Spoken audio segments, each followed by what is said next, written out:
Hi, everybody. I don't know who else is joining, but I don't think Doug is going to be available for the meeting today.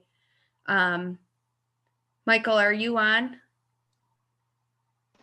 I am. Okay.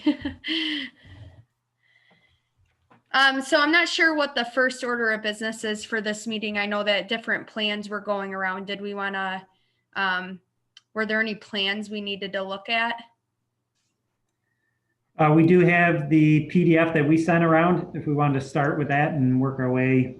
Okay. I could share my screen and Yeah. go through it if that's easier. Yeah, and just, I've got a 3D model and a sketch that I sent to Tom and Steve and others. I'm not sure everybody has it. All right, let's see if this will work.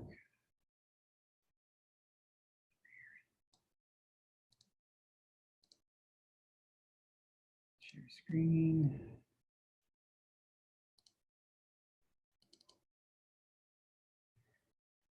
Perfect. All right. Well, thanks everybody. Since our last meeting, we went back in and we updated the concept layout.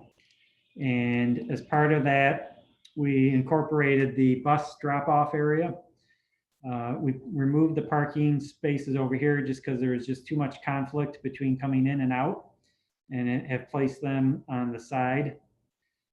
The area will now kind of gradually ramp up to create a nice level area for coming in and out, and then we'll go back down with the pavement. This will transition and still be a curved edge to provide some protection for people walking along the curb area on both sides. Our building that we're showing here is 20 foot or 25 foot in this direction and 25 foot here by 40. And we'll get into some more discussions with what Kevin has updated on his plan. To accommodate the drop-off area and the park equipment, we basically ended up shifting everything to the left or west side of the page to avoid conflict with the property line down in this location.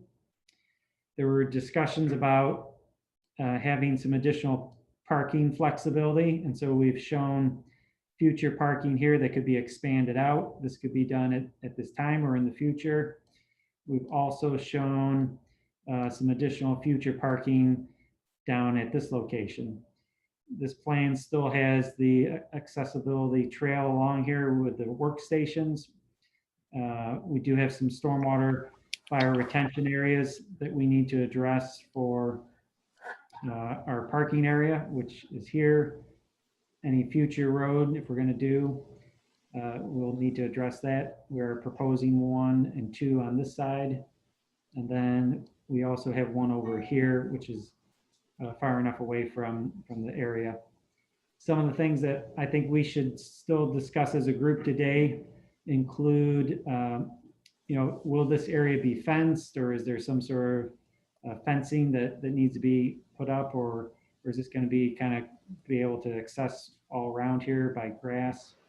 Tom, I can answer that for you. That's a yes. Okay. Along the line right there up to the trail, there will be a fence. There will be a fence. Okay, great. Yeah, what type of? I think it's just going to be. I don't think we're going to do chain link. I think it's going to be the slat fencing, the black slat fencing, if it's affordable. But if not, we are going to do something that's. I'll work with Doug on that to make sure it's not gaudy or anything of that nature. Okay, when you say slat fencing, is it aluminum or is it? Yeah, the black or gray or brown or the little 1 inch by 1 inch that you'll see at most places. That's decorative fencing. Okay. Yep. 5 or 6 feet high. Sounds like aluminum to me. Yes. Yeah. Yep. Aluminum. That makes sense. And that would only be on the right side edge of the trail.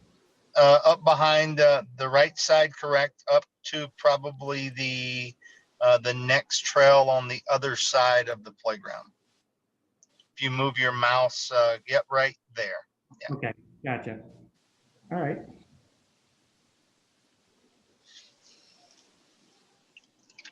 And then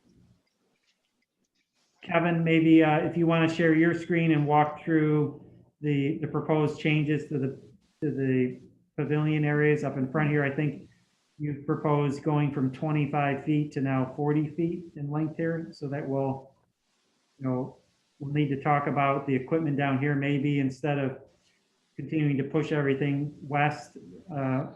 Maybe we could talk about adjustments of some of the equipment in here to kind of go more out in this direction to fill in this space. But Kevin, I see you're unmuted. I'm going to go muted myself, and I will stop. Okay, sorry. Let me just make sure I got the right one here. I think this is it. Yeah, so this is the overall, and then this is the layout when we bump this up. Kevin, can you share your screen? It doesn't look like we can see. I'm just looking for that function. Let's see. At the top, Kevin, or at the bottom in the middle. Okay, there we go.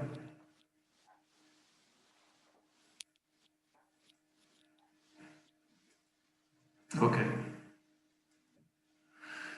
So, yeah, when we laid out the bathrooms, we got 2 family bathrooms and then a men's and women with 2 fixtures each in it on this one side, keeping the open air pavilion on the other side. We needed to grow this to 40 feet this way. So our pavilions are, and this is totally roofed over to that's the plan now, is to have covered area for customers, concession space, mechanical room storage, and then bathrooms, and then just the access space with a privacy screen for the gang bathrooms. So that we did talk about the fact that there's some congestion here, and I know Sonia mentioned that the 2 pieces of equipment here might be shifted around. There might be another more current playground plan that I don't have.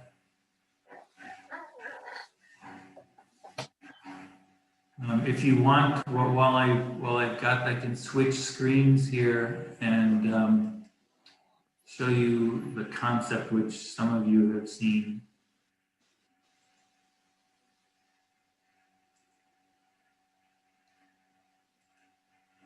Oops, lost it. Where'd it go? Sorry about that. We do see it, Kevin.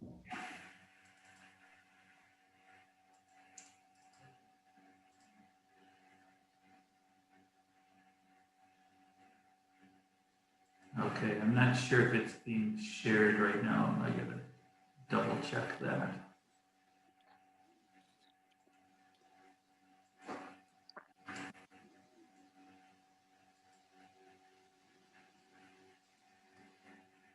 I'm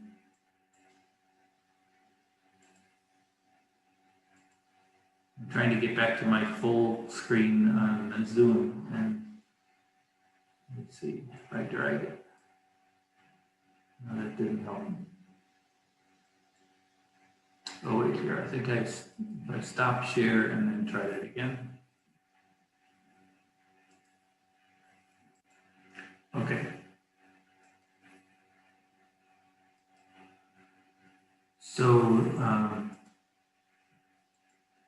So this is the idea of front view, and what we're showing here is a timber frame structure. This area here would just be sort of a lattice of thin wood strips, so there would be air moving through it. This would be the drop off in the front, and an arch which would have the logo and the name of the facility. In the supporting the archway is some columns that would have tiles that have been painted by the kids. Sonia can say more about that. We talked about potentially having a threshold that would be poured, especially where kids could put their handprints in it here.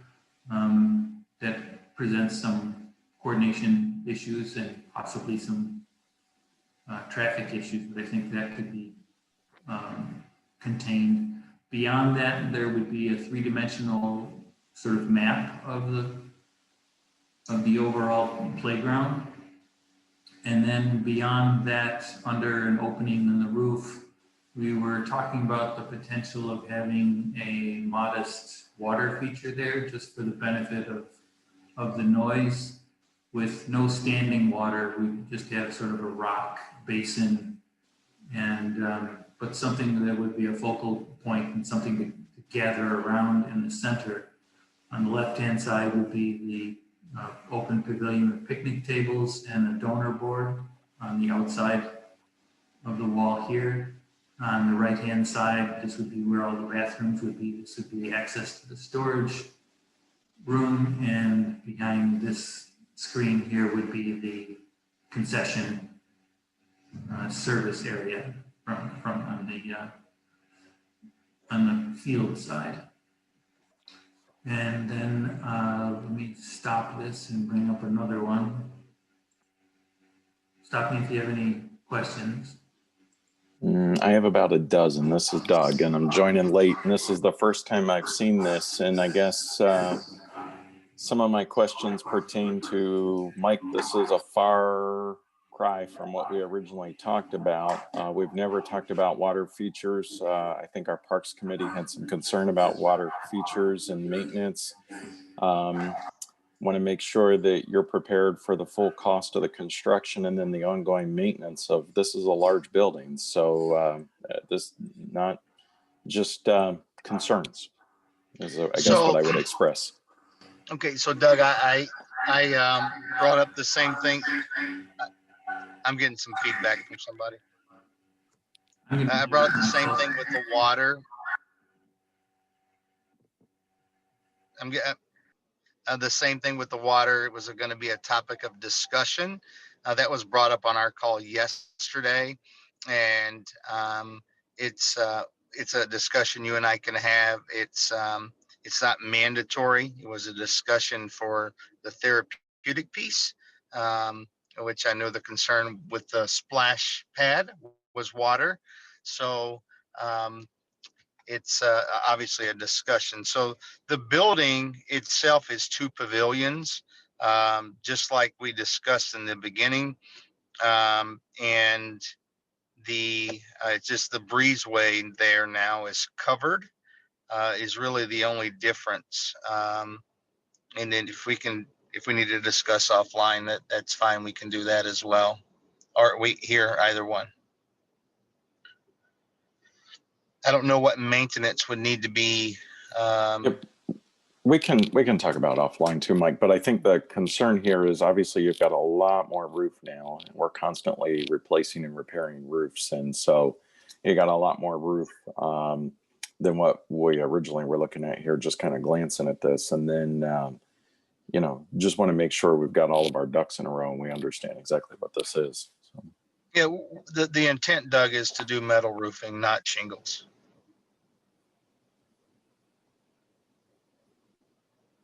Yeah, we can discuss it offline. That way we're on the same page. Yeah. The only difference is the breezeway. That's the only difference is we covered the breezeway. It looks like the building got quite a bit larger, right? It was originally going to be 25 by 40. I think, did I just see 40 by 40? I don't know. Each? I think I just saw 40 by 40 each. 40 by 40 pavilions. Originally, when we started, the number I was given was 2 pavilions, 40 by 60. So I don't know where, where it is in everyone's mind. And then when we laid it out, we were striving for 25 feet deep. And when we laid out the bathrooms, we discovered we needed to make it deeper back to the 40-foot depth. There was no way we could get those bathrooms to be fully ADA compliant without making them bigger, making the footprint bigger. So do we take out one of the restrooms, the family rooms? How much space does that give us? Hey, Kevin, can you go back to your floor plan? Maybe we could look at that.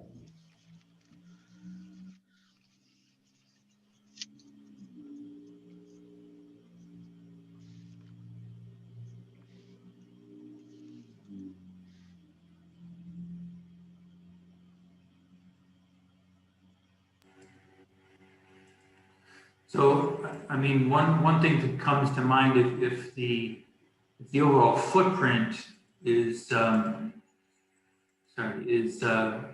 too much, we could consider possibly moving like half of the bathrooms over to the other side.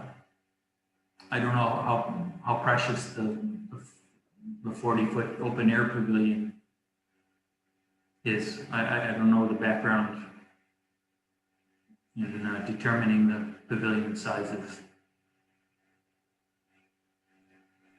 Hey guys, this is Ben Frazier with Park. Just a quick side note on the size of the building too. I think it looks great, Kevin. But one thing Lynn's just warning me that if we have to squeeze the playground 15 feet from north to south, it might be a little bit tough. Naturally, she'll give it a shot, but I don't know if we can make up that 15 feet. But I just want to make sure that everybody knows that we'll give it a shot. Lynn will take a look at it, but it just might be a little tough. Kevin, what if, to follow up on your suggestion, what if we just pulled the 2 single-user restrooms out, put them in the open-air pavilion, but put them in the corner? So basically, one of them slides over to the right, the other one slides over to the right. So you still have most of the square footage in the open-air pavilion available. It's just that those 2 corners now are gone, but the door is going to face the courtyard. So when you're in the pavilion, it really, you wouldn't notice it other than maybe just, a little bit of square footage removed. Are you referring to the family bathrooms? Yeah, I'm talking about the family unisex bathrooms. If those just slid over to the right and went in the corner, so each corner had one. So now the shape of the pavilion is almost like a T-turn, like the accessible T-turn. Yeah, I think that's certainly possible. I guess there's, if we move that over here, for instance, then we still have storage. We haven't changed the depth at all. So we would really have to take space out of concessions. Yeah. Storage may have to move too, as well as mechanical. And I think that you could take space out of concessions, Doug. I know when we originally talked, 12 by 10, 14 by 10 in the concession. So. Yeah, I definitely agree. I think the concession area could be a lot smaller. Okay. And the storage, and I don't know what the requirements are for there. I'm guessing what we're showing here is about 8 by 10 or something like that.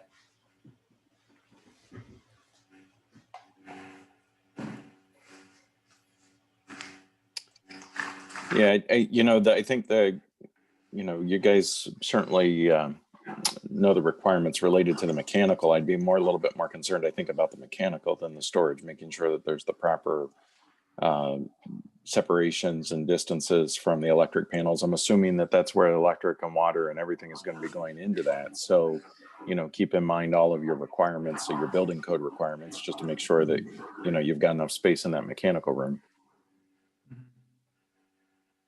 I guess I'm thinking that the mechanical room will have a water service entry, and which would require some heat, and then an electrical panel. There'd be some domestic hot water as well, but no other mechanical appliances.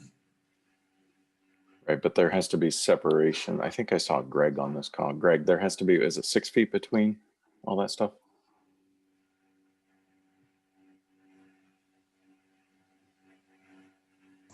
There, sorry, just struggling unmuting. Yeah, I mean, there's a separation requirement between your sewer and your water, which is 10 feet. And then some other things to kind of consider when we talk about kicking the bathrooms over to the other side. I would highly suggest you gang them like you have the men's and women's restroom kind of shown for ease of plumbing and also for site piping. And then also just realize that when you create separate spaces, you're going to have separate mechanical, separate electrical to each of those structures as well to condition those spaces. So it does kind of help you to gang those up, in my opinion. Wouldn't this all be considered a single building, Greg, in terms of?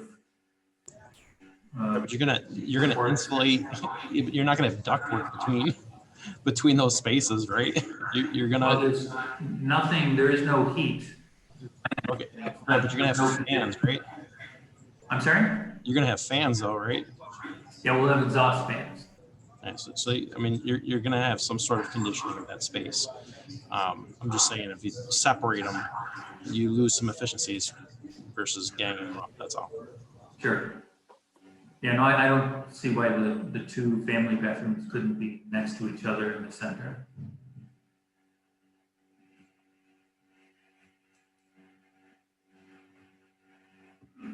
So you said you're not planning to heat these? That's my understanding. We're not going to use it in the winter, correct? They're going to be shut down in the winter, and water's going to be shut off to the pavilion in the winter, if I recall correctly. Well, we should talk about that because I mean, theoretically, yes, your playground, right? Would not, if there's snow on the ground, it wouldn't be used. But of course, we keep the building across the street, Lodge 100, open year round. That is open. The challenge that you get into is like right now, November. Here we are in almost the middle of November, and it's absolutely still. We're able to utilize the playgrounds and be outside. So you never ever know. So I mean, again, Mike, it's you guys are paying the bill on all that, so. Whatever you guys are comfortable with, just try to maximize the length of play, obviously, as long as possible into the year. So. Okay, we can have that discussion when we discuss the water feature. Sure. Yep.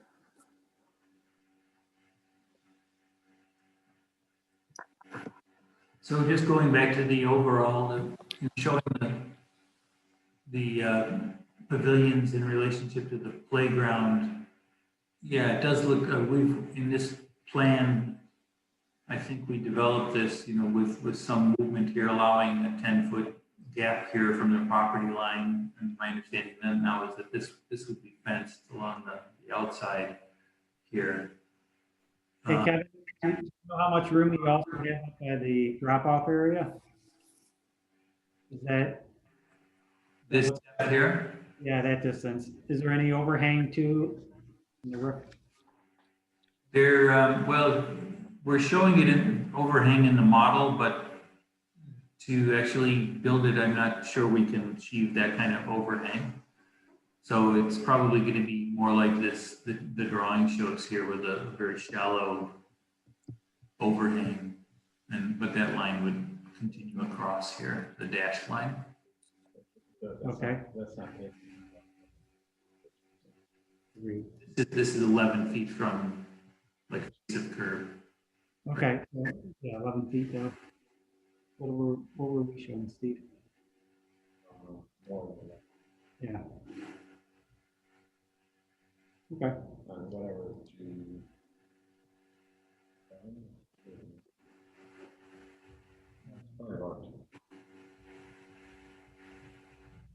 So if it sounds like the desire is to reduce the depth of the building, and then we'll have to talk with Dream Big about just whether we're 4 seasons or winterized or not. And, but we can take another stab at this layout.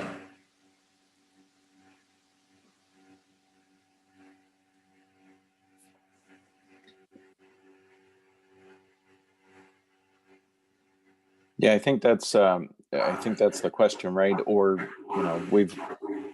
Tom has been working on designing all of the stormwater and everything to the other side. So if we can keep within the footprint as much as possible, I think that certainly would make a lot of sense. Otherwise, I think we've got to go back and, it's, Tom, I'm assuming it would be a big pain in the butt to try to shift everything to the west.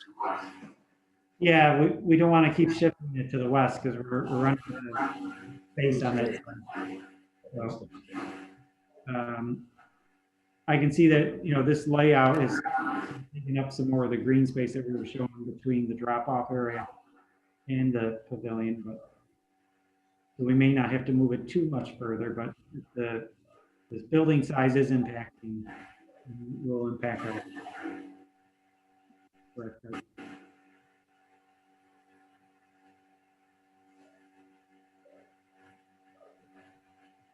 I think once next steps, it sounds like is confirmation or additional discussions.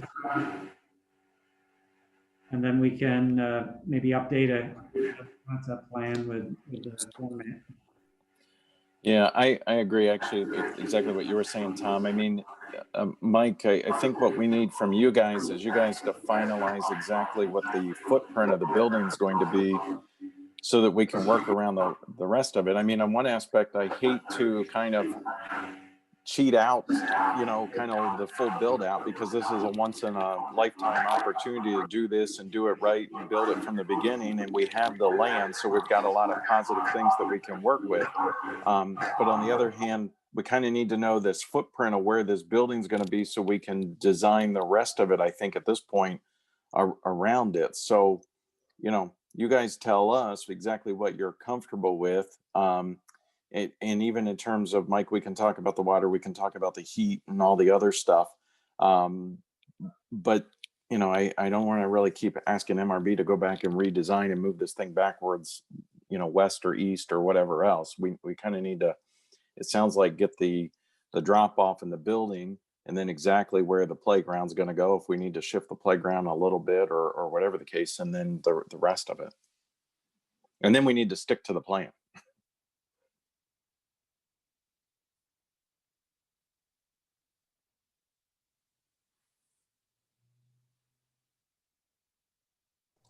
Yeah, So I guess my takeaways here is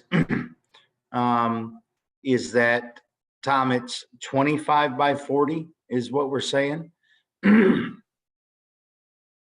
right now, that's what the original layout was, 25 by Okay. 40. So that's We do have some flexibility if you need to adjust some of that 25-foot dimension. Because we can push it closer to the drop-off area, the driveway.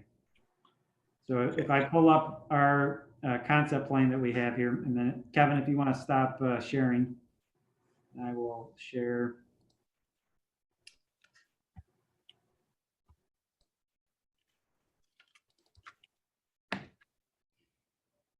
So hopefully everyone can see this. In here, we originally had 40 feet, 20 feet. I mean, this looks like it's probably maybe 15 to 20 feet of area. We're getting close to this loading zone, so I'm not sure how much space you want between here or if this will get pinched, but those are just some of the things that to consider. We can get you a dimension from curb edge to where we're currently showing it. I mean, if we want to, if there's some flexibility in the equipment here and you want to, push this trail out further here, so the trail comes out here and then some of this equipment gets slid over in this direction to give you more space in this zone, that's still a possibility. I think you're going to want some green space up here just to break up some of the building and all this other hard surface that's going on. And it also just gives people to stand and wait if they're waiting for a bus. I know it's covered in here that it should provide some space, but just something to think about.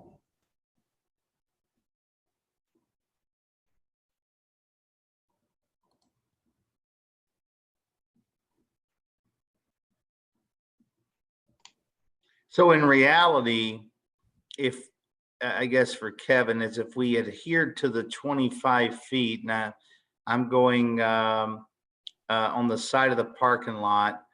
If we adhered to the 25 feet and turned the bathrooms, I guess that's maybe what Denise was saying, and we decreased the breezeway, we would still have the same space.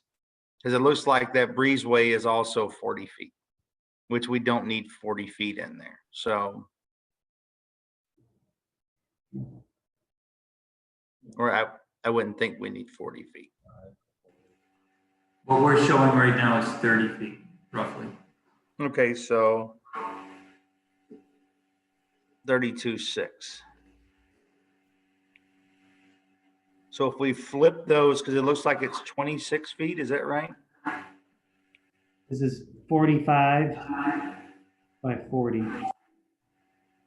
Okay.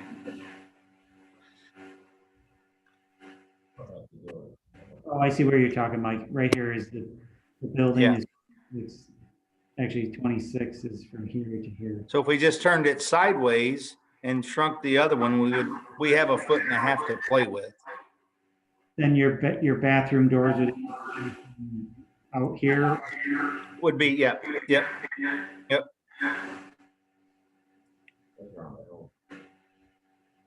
that make sense? And just shrink the other pavilion by 15 feet.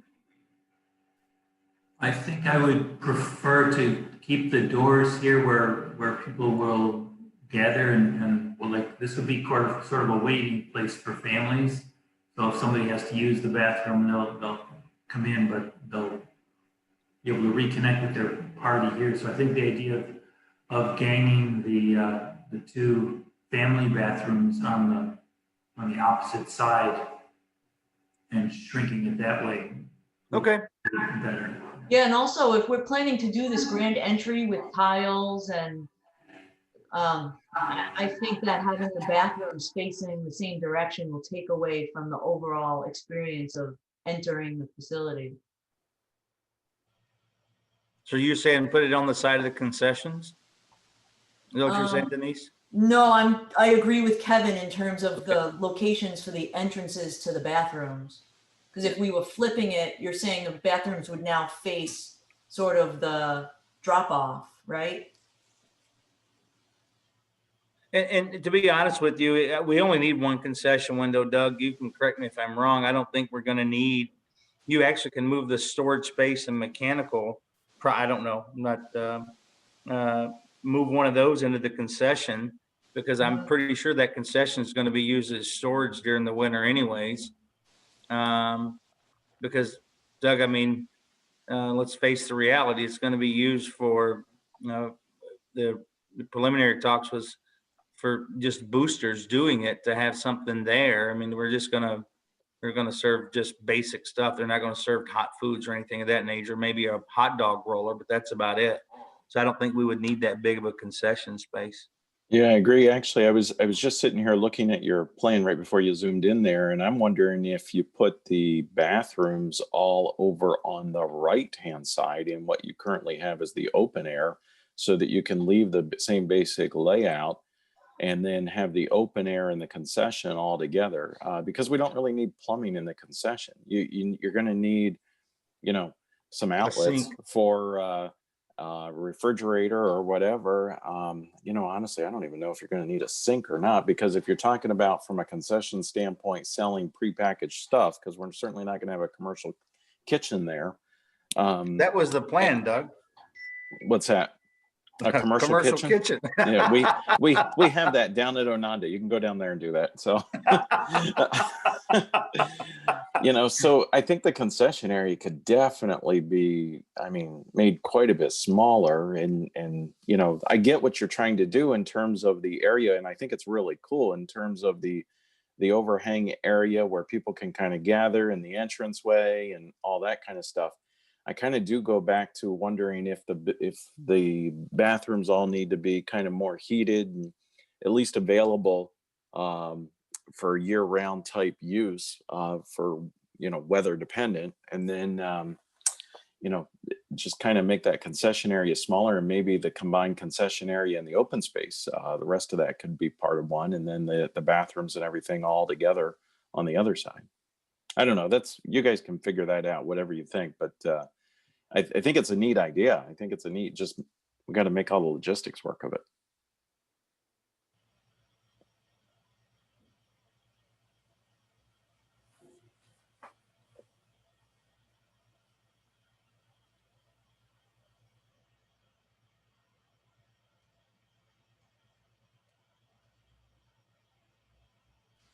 Mike, do you Well, want let's go back to the drawing yeah, board with.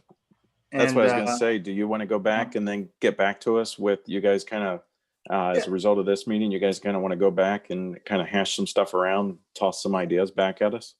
Yeah, I mean, Denise, Sonia, and Tom, maybe if we'll just loop you in and then get your approval and then send it to the town. I think that's probably the best way to do it. It's, I guess when you say you have a campaign named Dream Big, it's dreaming big. So, but yeah, Kevin, is that good with you? Denise? Yeah, I think we can definitely consolidate some stuff for sure. All right, Ben and Lynn, I just have a question about the layout, and you might not be able to answer this now, but is there any way that we can pop out the row of swings that would then pop out the path and then create some more room for that 15 feet? By pop out, you mean probably move them to the east towards the road? Yeah, Yeah, I think that kind of thing, if that's what you guys are willing to do. Lynn's been telling me it's going to be pretty tight, but there is some room right where that little hand is right now, a little bit of space, but we got to be careful about getting that Zip Cruise close to the Udall swing and the end of that slide to the southwest. I think she could take a shot at trying to make it work, but she might not have 15 feet. But if that path was pushed out, she might have some more flexibility, because I think that Zip Cruise could almost be rotated clockwise a little bit, or maybe that bottom trail kind of trail to the south, something different. But again, I think once you guys figure out where the building's going to be at, I agree with Doug. Then we could just kind of work with MRB and just kind of refine things. But I think there's some flexibility, just not a lot with as we kind of change the sidewalk. Keep in mind that encompasses more surfacing as well, and it's then you're incurring more costs. So I know that's not what you want to hear, but then we're incurring more costs, et cetera. So I think if we could get it down to the 25, 27 feet, I think that's probably doable from listening to Tom, because there's about 15 feet on the front. And the intent is to have flower boxes there, which we have always discussed. So there's some space there on the front. So that's because that drop off, it's going to be covered right to that for the elements in the drawing. So I think there's some space there, but by all means, want to keep it as minimal as possible of a cost increase because of the way COVID's been and where we are today. So.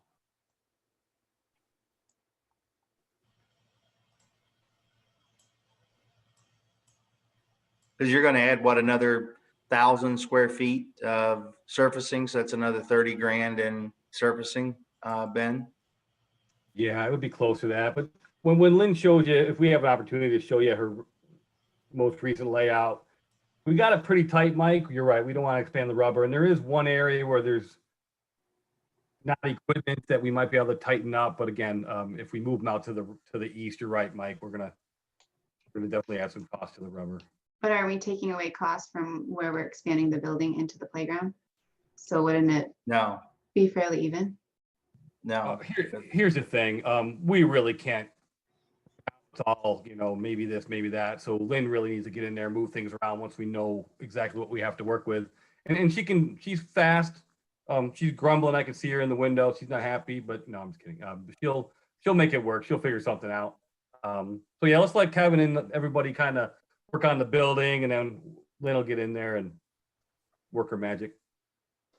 I know the other concern is grades and making sure that the playground stays within the site that has some significant contours. So if we're talking about expanding it, then we're talking about dealing with some grade issues that we might have in spots too. So the idea was to try to keep it within a narrower footprint to help it with those grades. So my concern is just if we start expanding it one direction to another direction, then we're changing a lot of grading as well. Good point. My suggestion is you let us take another stab at the building footprint, try to work as closely to the 25 feet as possible. And, you know, before Lynn jumps in, Ben, to make any adjustments. Yeah, I agree with that, Kevin.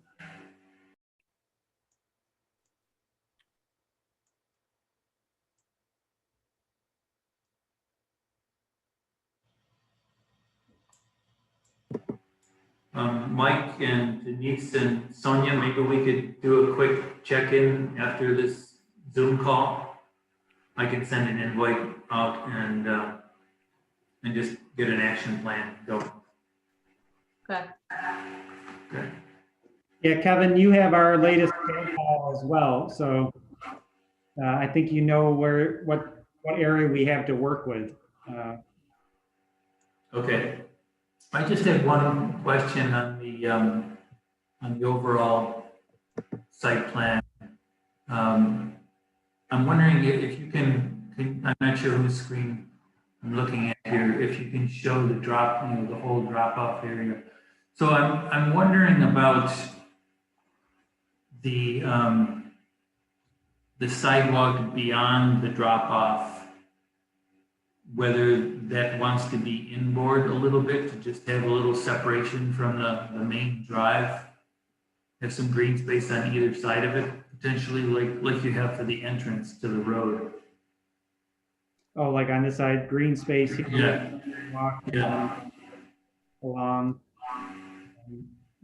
We can pull that back. I think we're still going to try to get drainage and stormwater into our biorefineries, but we can take a look.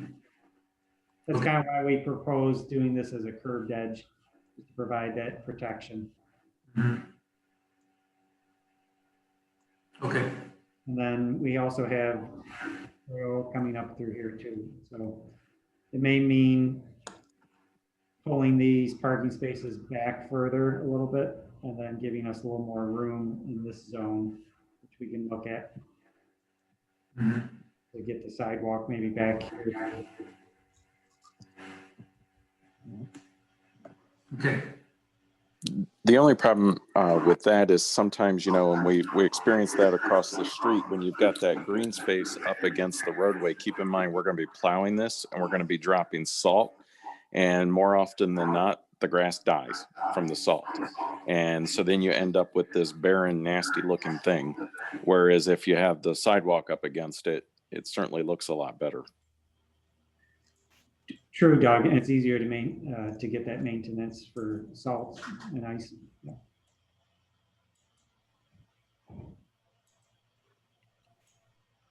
That's one reason we decided to put flower boxes up front.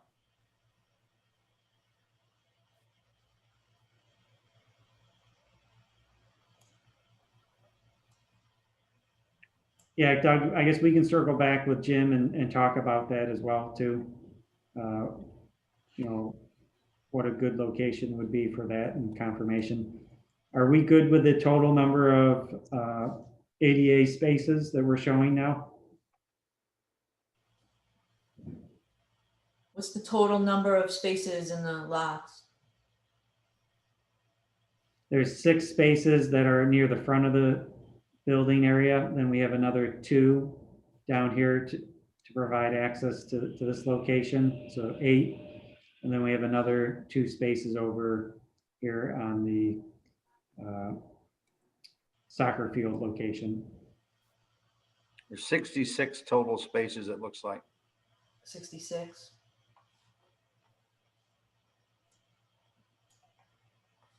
To look up the ADA.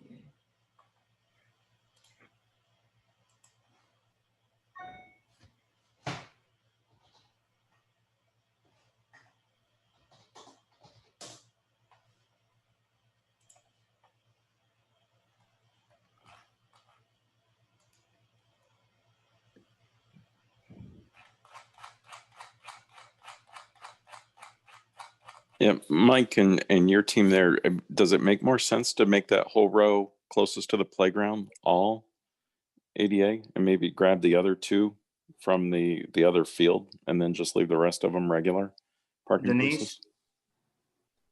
Well, those 1, 2, 3, those 4 spots are gonna be prime real estate right there. You said 66?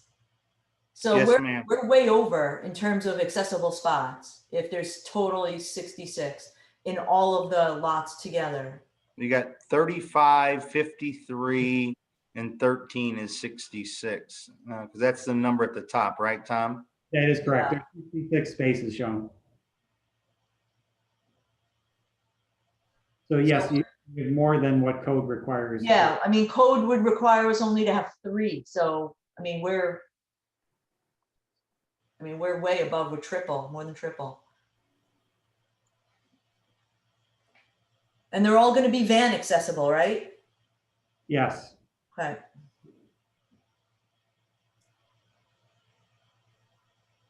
I mean, as far as, I know you have that new playground across the street. Do you see well, it's not accessible, so we can't go by that. I was gonna say, do you notice that those accessible spots are filled, but you're gonna get a different clientele here because it's gonna be a fully inclusive playground.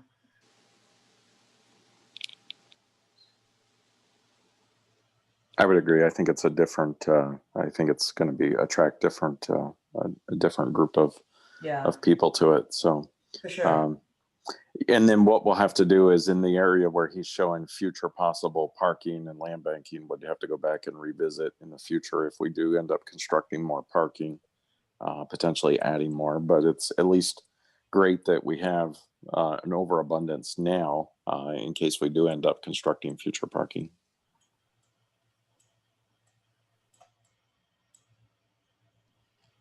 Is this something that, is this parking lot and over by the ADA parking, are we going to be proposing site lighting out here, or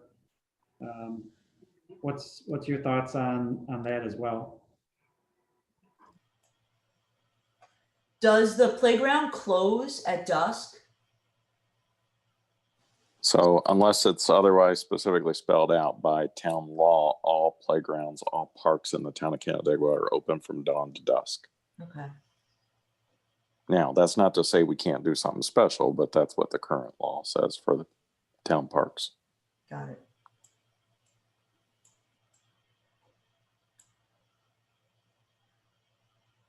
Well, is there going to be lighting on the playground itself or no? No? Okay. Daylight. Yeah. It's the right price.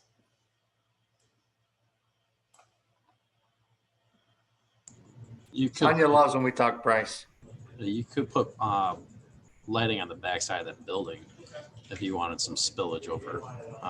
That way you're not erecting light poles.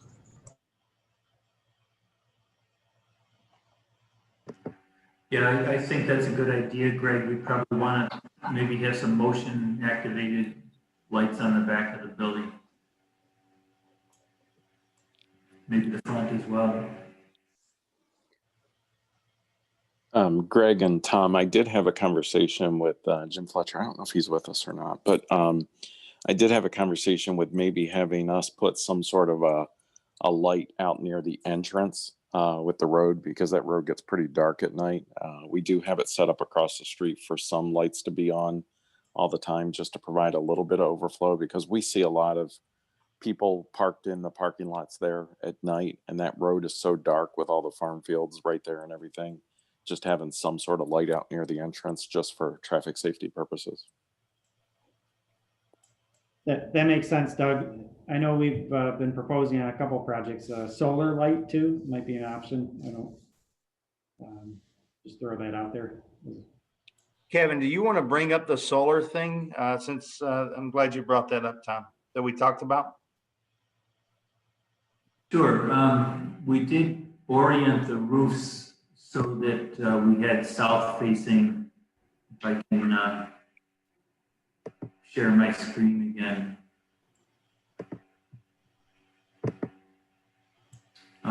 That's kind of how we started out with this is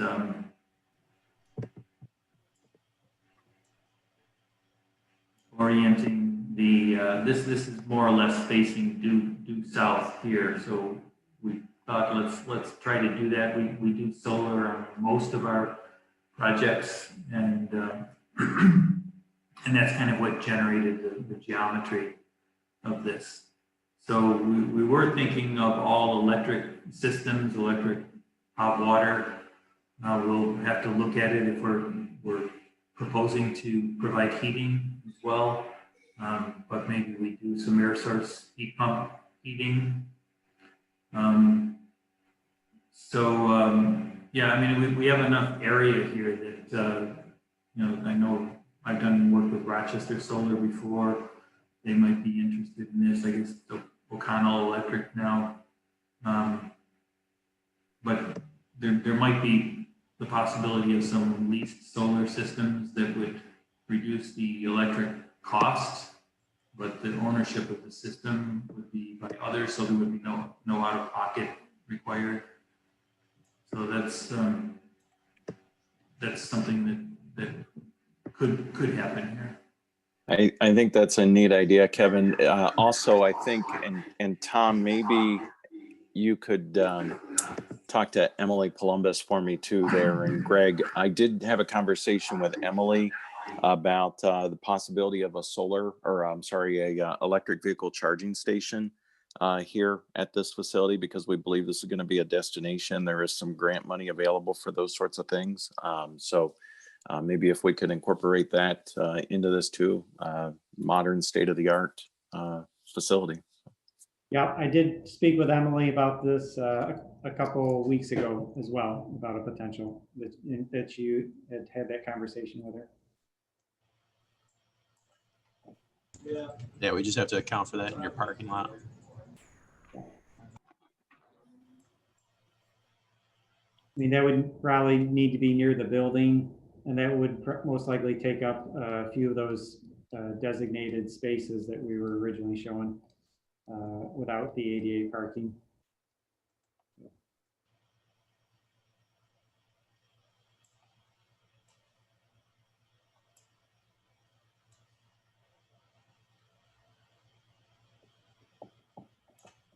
Mike, it seems like it grows, but that's a good thing. It's pretty cool. It's a neat project. I was running out of battery. I'm on my phone talking to you guys, so I had to drop that off, and I'm able to watch the plan actually on the laptop here. But I think it's neat what it's becoming. It seems like it's so much bigger than our original conversation, but it's so cool where it's going. So I think it's going to be a cool facility for a lot of people to utilize from all over the place. So I will, I don't know if anybody else has anything. I'll just let you guys know that although COVID has been pretty tough on most industries, as of this weekend, we're calculating the final numbers, but we should surpass $500,000. We're stuck at 488, then 493, and we've been stuck at 493 for about 3 months because we've got some grants that are written that we're waiting on. But we had a barbecue this past Saturday at Carolot in Farmington, and the owner matched what we raised. Although it was a beautiful day, which I think somewhat hurt us in advertising, et cetera, we still raised about $3,000, and he's going to match that. So that should put us right at or over. It's going to put us over the halfway point. And then also to let you know, it's still preliminary, but Kevin has a contact that with a firm out of our organization out of Farmington that hopefully the wood will be partially or completely donated. So we're moving in the right direction, and now we just got to get hopefully order the equipment in February or March, because I think it's an 8-week lead time with Ben. So just want to give you guys an update where we are financially. Doug and the town, you've been phenomenal. Obviously, you're a big portion of that $500,000 at 200,000. So we're right around 300,000 in cash, which is almost the halfway point to the cash that we need at $700,000. So we're almost there. So thank you all for your support and what you've done to help bring this dream to reality from a little boy that can't talk to where we are today. So thank you. Nice work, guys. So, guys, I'm going to have to jump off at 2 to go to another meeting. But if anybody wants to review, we didn't make a lot of design changes, but in Sonia, and I'm not sure if Mike and Nancy had a chance to look at them yet, but Denise, I think there's some things we talked about last time I'd like you to be able to see. So if anybody wants to stay on, Lynn can share her screen and go over a couple things. And then if anybody needs me, I can, I'll be in the office all day tomorrow if anybody wants to touch base or anything.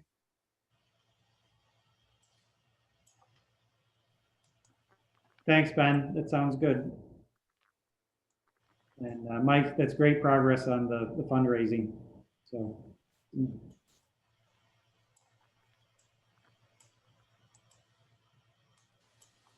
Sounds good. And then I've got to jump off here too. Sam, I don't know if you had a chance to talk about the groundbreaking or not. We need to kind of talk about that, but maybe if you guys can touch on that, and I'm going to drop off too. But Mike, I'll chat with you soon. Keep up the good work. We're getting there. We're making progress, bud. All right, just give me a call. Thanks.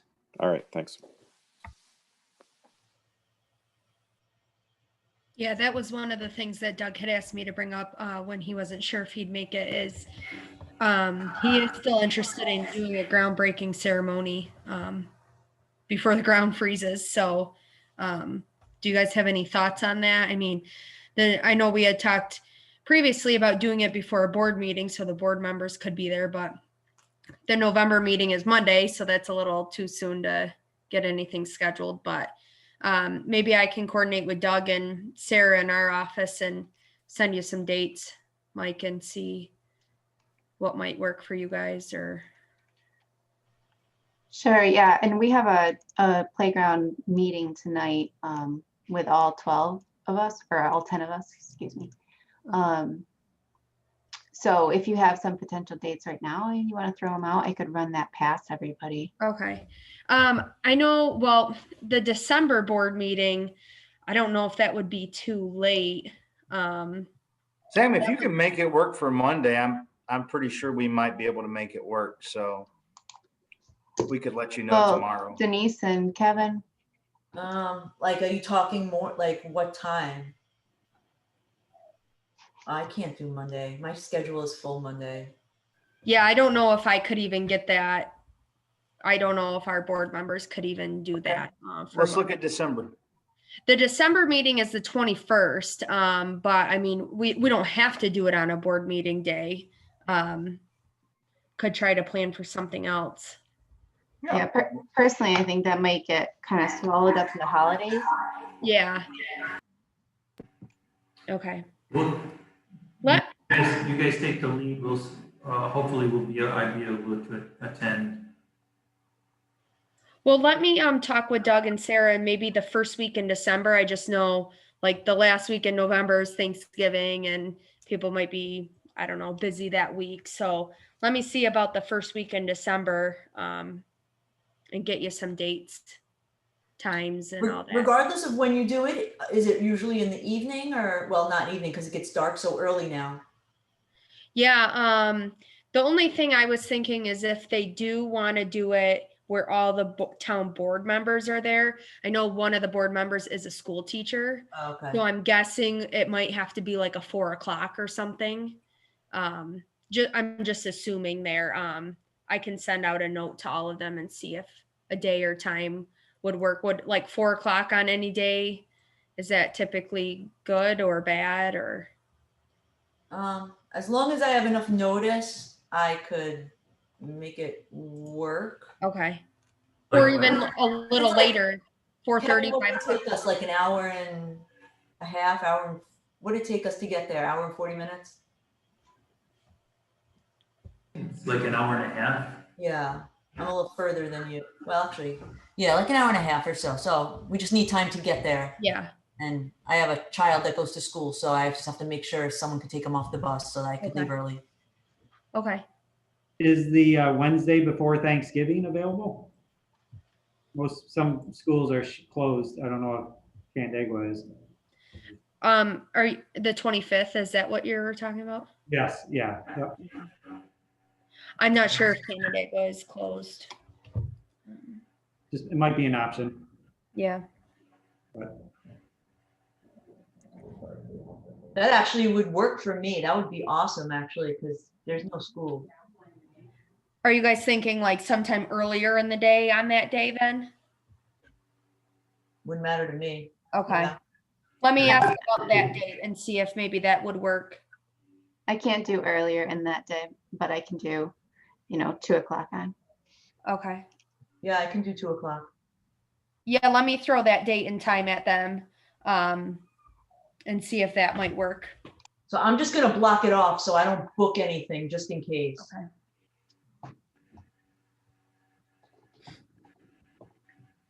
Okay. Yeah, I will send that to them today and try to get an answer. So, Right, What's the date? Is that the 25th, did you say? yeah. yeah. Okay, thank you.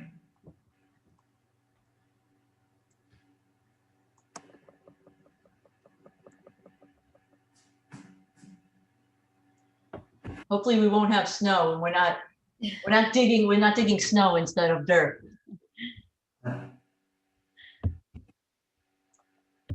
do you know if any archaeological studies have been done for this location? I don't know. Okay, that's fine. It just it popped up on when we were filling out some of the forms. I can check with Doug. Okay. We're just going through our final list. Sorry.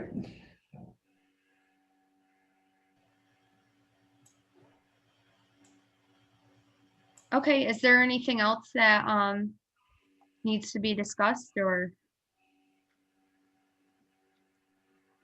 Sonia, should we show the renderings for the playground? Yeah, I think so. Just made a few changes. I can share my screen. Okay.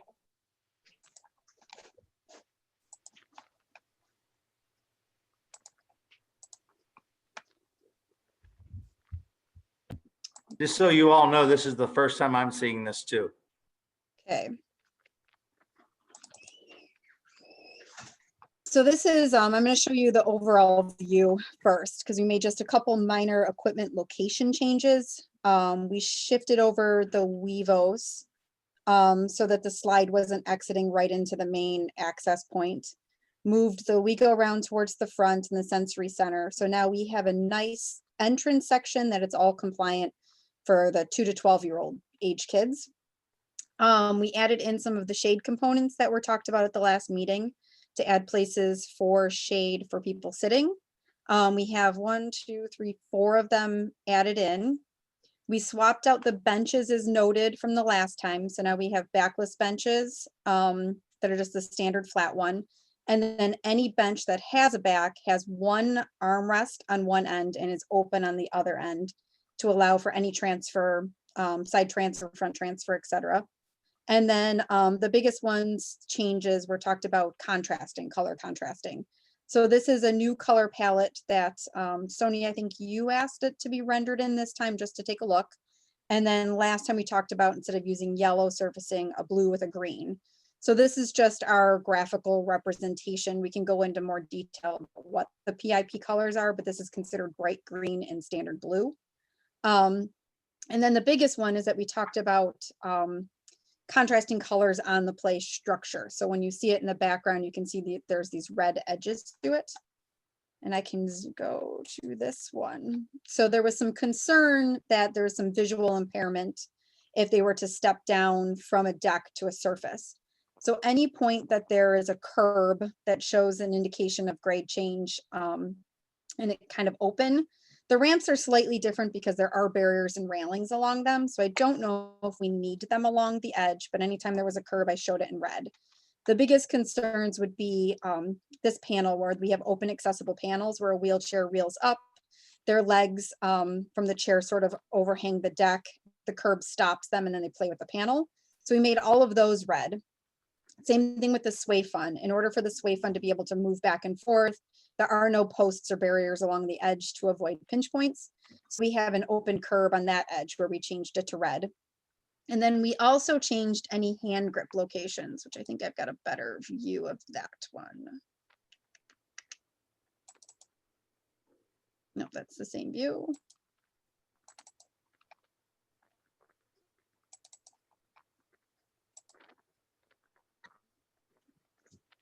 It's not cooperating. So here we go. So anytime there is, it's opening up multiple ones on me now because it's slowing down. So anytime we have hand grip locations, we change those all to be red as well. So on any transfer steps, any curve transfer modules, any on deck grip locations. So there's one right here, there's a small hand grip right there. We made all of those red to contrast better with the decking so that someone knew where the hand grips were. I am not able to show them on my end, but you can kind of see here, there's a red line. Any on deck section, we can put those with a red edge as well. So that if there's steps up on the structure where someone is stepping up 8 inches, or there's an on deck transfer location for a wheelchair user, we can make those edges red as well. I think that's the biggest changes. This shade column would have the communication posts on it. So if you look on this plan, I shrunk up the planter area slightly.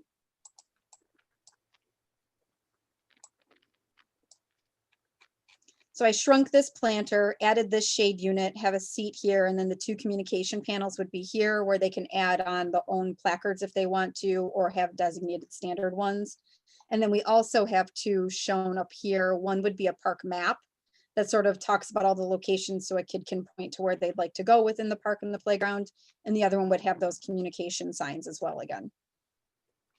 So this is the overall layout. One other thing that we slightly adjusted was just access. The plan that Steve had shown us before had a swoop down to sort of access this overall sidewalk here. We just changed it to be a direct link up to the structure. But that's it on that end. Did anyone have questions or comments or feedback on those changes? I like the accents that you're using a lot. Denise, do you think that the red, all the red curves are necessary, or only when there's not a railing to accompany it?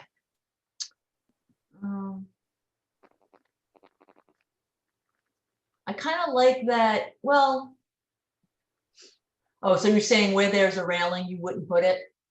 So right here is a railing going up that would not allow anyone to step off without having to climb up over the railing.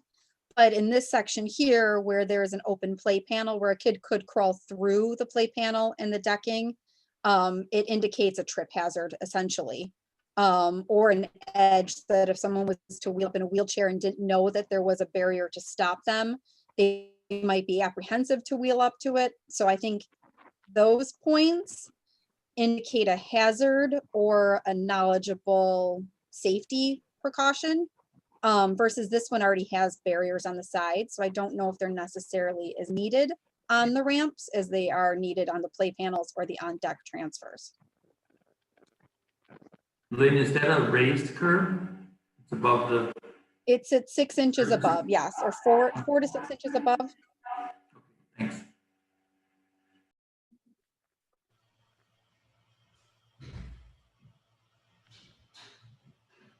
And then the same thing with the hand grips. I think they're nice because it helps if someone's to walk up, they can easily see where the hand grips are in a different color. Can I ask, does anybody know a lot about color blindness? Because I don't really know about color blindness, or, you know, are there which colors are difficult? I know that, like, for instance, navy blue and black are difficult for people to distinguish, but Red and green. red and green are Yes. hard to distinguish? Yes. Yeah. Okay. So I can ask Ingrid Canix, who we work with a lot, might know some of that input and feedback, and I can ask her. This is Okay. sort of an example here of what that on deck would look like. And in this case, they used yellow because they had red on the playground already. So they used a yellow curbing, which they did not have anywhere. And so this is the on deck transfer. We also talked, there's a brown kick plate below it that we talked about making red as well, so that if someone was to wheel up, it would be a larger visual component. And then this hand grip here that Jill's holding on to right now is brown and it's hard to distinguish. We have that shown as red on our plan, so it's easier to identify that change. In our plans, everything where we have red is either contrast against blue, a light blue, or gray. So I'm going to assume, because we don't place it right next to green, that it's easy to see, but I will talk to Ingrid about that and see if she has input. Yeah, that would be good. And I think our other option, since we got rid of all the yellow on the playground, we could do what we just saw in that picture as well. We could probably do yellow if that would serve people better. Either way. Yep, because we don't have any yellow, because before we had the tangerine and yellow posts. So now without having yellow, we could do yellow along there. So.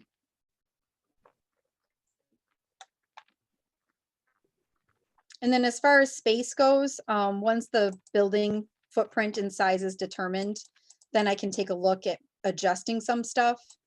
We just run into, I know when we talked about locating it, we wanted to sort of keep it within the building footprint so that if someone was coming down this space, they were going beyond the swings. If we push the swings out, then you're gonna have people coming down from the building into the swing use area. Right now, the swings were sort of protected by the picnic pavilion. So it just looks at some usability and some access points if we were to expand it to the east or expand it to the south, and how we handle that. So. Yeah, we could push that whole trail out to the east. And then if you wanted to put a short fence section or something up. Okay, we could do that. And then my other question is, we often find kids like to dart from playgrounds, and while the fields are, you know, open, fun play opportunities to dart into, they're not as much of a safety concern as darting into the parking lot. So are we fencing along the parking lot edge? Or would we use landscaping as a deterrent and an ability to slow children down? I'll get back with you on that, Lynn. Okay.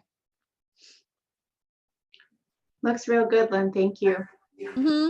And this I way have- became a nice entrance with the seating that's accessible for parents between the 6 to 23 month area, the 2 to 12 area, 2 to 5 area. And then this becomes a really nice universal play space up by the picnic pavilions and the bathrooms. So I liked the changes that were suggested about moving some of the stuff around.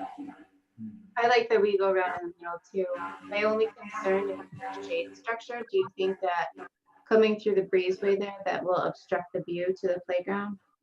I don't think so. It's not very big and it sits up at 12, it might be 10 feet high is the shade unit. So I don't think it would impact the vision into the playground at all. So. And then we were able to add your third cozy dome in as well.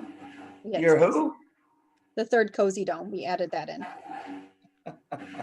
It's tentative, Mike. It is tentative, but I was able to get room and space available to edit it. So it's there. I see why you didn't let me see this before now, Sonia. I got it. I got it. And I know rule there was free. some conversation, the musical equipment is now located in the south. I think you can kind of see it in the overall view as it was talked about. And so some of these components are easy to sort of phase in if need be, because it's not within the rubber surfacing. So.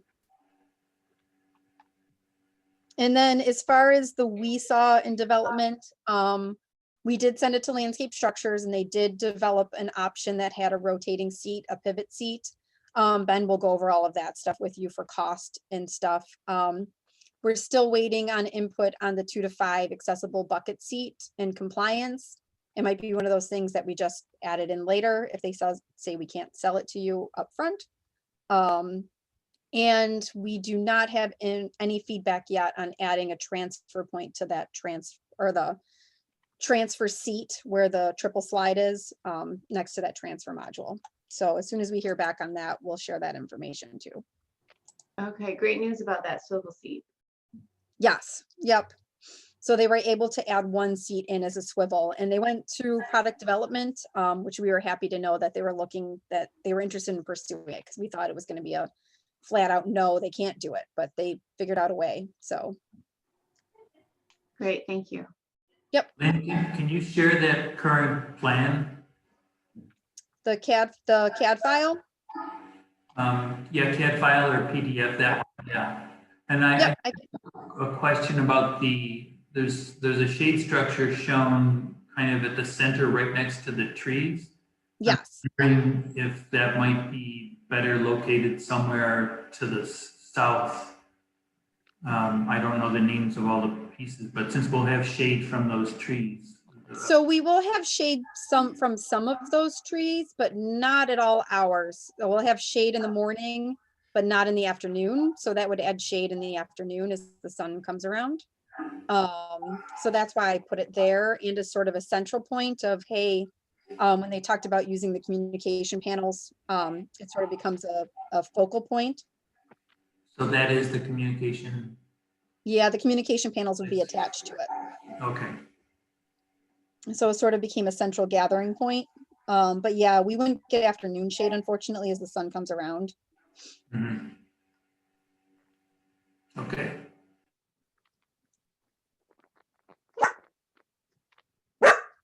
I apologize, that's my dog. So Kevin, did you send out the invite? Thank you, everybody. Are we the only ones still on? Sam, you're still there? You're welcome, Mike. Team effort by all. Mike, I'll Thanks, send it Tom. out right now. Thanks. I'm gonna be jumping off because I have to meet Ben at the meeting he jumped off for. So I will talk to you guys later. Thank you. Bye-bye. Bye. Likewise. Thanks, guys. I Bye-bye. can't see Kevin. Is Kevin still on here? No, he's left, Mike. Yeah, Didn't he say he was gonna send us a new link? Yes. yeah. Tom, thank you for everything. Yeah, thanks, Tom. Thank you, You're Tom. welcome, guys. I really do like the way it's coming together here. I think the extra, you want enough space for the pavilion and your restrooms, and that makes sense. And I think we can make some adjustments to accommodate that. But look forward to seeing the next round, guys. Take care. Thanks, Tom. So should I send out the invite? Sonia's going too. It's just you and I, Denise. I know, let's party. Let me call Kevin and see if he's sending out the invite or if I need to. Okay. Who hosted this? The town. Oh, okay. So we can hang up. I can hang up and, All right, I'll text you. okay. Thanks.